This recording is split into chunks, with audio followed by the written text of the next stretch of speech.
Hello and welcome to Literature Analysis.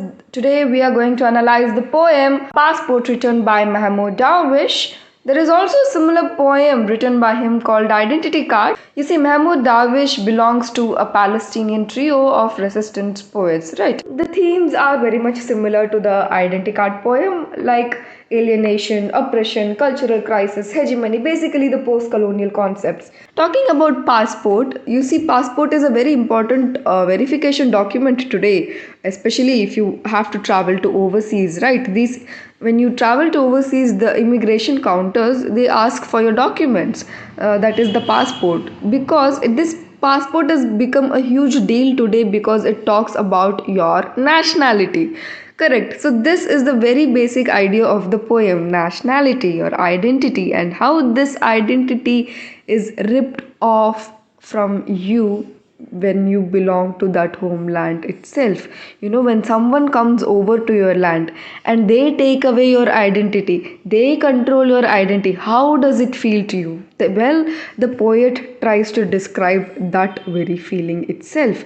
You can see the anger, frustration, disappointment, and sarcasm of the poet, of the speaker, of the Palestinians towards the Westerners, right?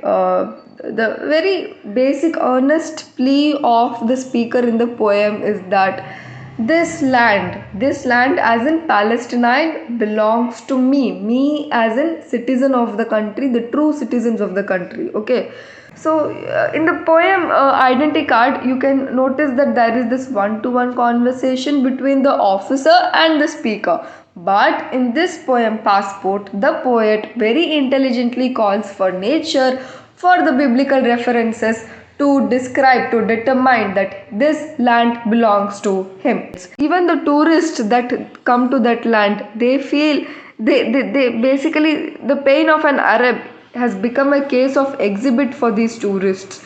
The tourists, they flock those places that are devastated in any way, and they see the Palestinians as some object of pity and sympathy. They only look at poverty, but do they recognize the loss of identity in the citizens? No, they do not. The nature is the only testimony for this identity. Poet then tries to say how everything was with him. He basically tries to describe his close relation to the local animals, birds, and nature of the land, how they were friendly to him, and etc. Well, they all believed that he was the son of the soil. Even the farmlands recognize him. So does the prison, the tombstones. Tombstones, the poem is trying to say, even the dead ones know that he belongs to the land. The barbed boundaries know, the supporters, everyone know that he belongs to the land. But the colonizers, they're taking away the identity from him through the document of passport. This is kind of a rhetoric that the poet is urging to the readers, that despite many people acknowledging him, the nature and those people that the poem mentions, they have denied him from the passport. The cruelty is happening from a place from where he was born. The poet, after describing nature, he references the biblical story of Job. Now, you see, Job is a person who has suffered a lot without knowing the reason. See, he was once happy.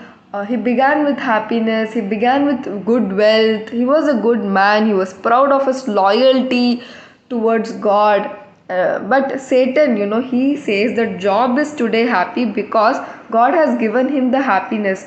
But when driven of this happiness, Job is put to a hard trial. Even in such hard trial, Job never curses God.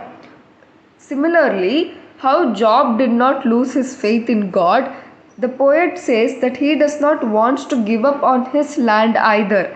You see, the Israelites are Satan in this story, and Job is the Palestinian citizens. Okay, so the poet appeals to the Israelites and to the cosmos that a tree can live without a name, right or not? Of course, a tree can live without a name.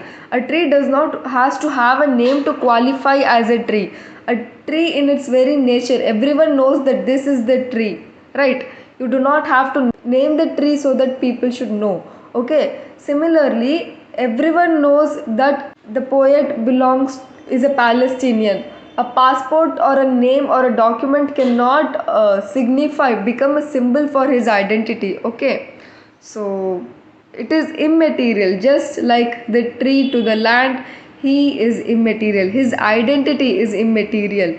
Just you can, like how you cannot ask a valley who their mother is, you cannot ask the poet what is his homeland. So this is kind of an exaggeration, a hyperbole that the poet is employing. He says that if you want to ascertain my identity, well, he says that the first streak of light fell from his forehead.